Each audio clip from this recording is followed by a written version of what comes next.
Hi friends, ఈరోజు game పూర్తయింది. ఇప్పుడే గేమ్ పూర్తయింది. మెగా చిప్ కంటెండరు 5 అయినారు. ఎవరు ట్విస్ట్ అనమాట. వీళ్ళు అవుతారని మనం అనుకుని ఉండము. కాకపోతే గేమ్ ఆడటము నబీల్ చించి పడేశాడు అనుకో. దాని తర్వాతకి అవినాష్ కూడా బాగా ఆడినాడు. తన గేమ్ వచ్చినప్పుడు విష్ణుప్రియ మాత్రం తన గేము ప్లస్ పృథ్వీ గేమ్ వచ్చినప్పుడు చించి ఆరదీసింది అనుకో. యష్మి కూడా తన గేమ్ వచ్చినప్పుడు పెద్దగా ఆడలే, కానీ నిఖిల్కి మాత్రం ఛాన్స్ రాలి ఆడేదానికి. వచ్చినా కానీ అంత పెద్దగా ఆడలే. 2 గేమ్లు మాత్రము ఆడినాడు. టీషర్ట్లు చించేసినాడు అంతే. రోజు ఎపిసోడ్ తప్పక మిస్ కాకుండా చూడండి. సూపర్గా ఉంది. విష్ణుప్రియ అది ఫైటింగ్ పోయి కొట్లాడము, గేమ్ ఆడటము, స్పీడ్గా బాగా పరిగెత్తి ఆడింది. పృథ్వీ కంటెండర్ అయినాడు. సెకండ్ వచ్చి టేస్ట్ తేజ, తర్వాత యష్మికి వీళ్ళు గెలిపేయడమే నబీల్. తర్వాత ఫోర్త్ వచ్చి విష్ణుప్రియ అనుకోకుండా అయింది.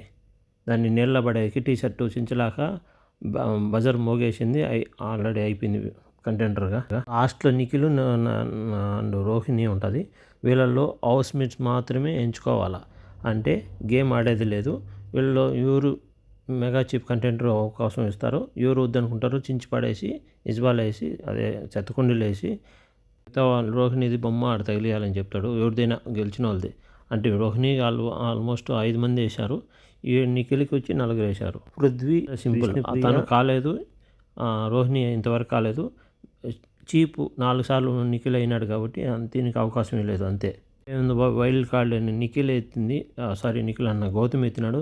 ఆర్గ్యుమెంట్ జరిగింది. అదంతా ఎక్కువ నేను చెప్పలేను. Please sorry. ఈ వీడియో మీకు నచ్చినట్లయితే లైక్ చేయండి, దాంతోపాటు సబ్స్క్రైబ్ చేయండి, షేర్ చేయండి, కామెంట్ చేయండి. నాది చిన్న వీడియో, చిన్న యూట్యూబ్ ఉంది. ఏదో మీరు హెల్ప్ చేస్తే నేను ముందుకు వెళ్తా. బాయ్.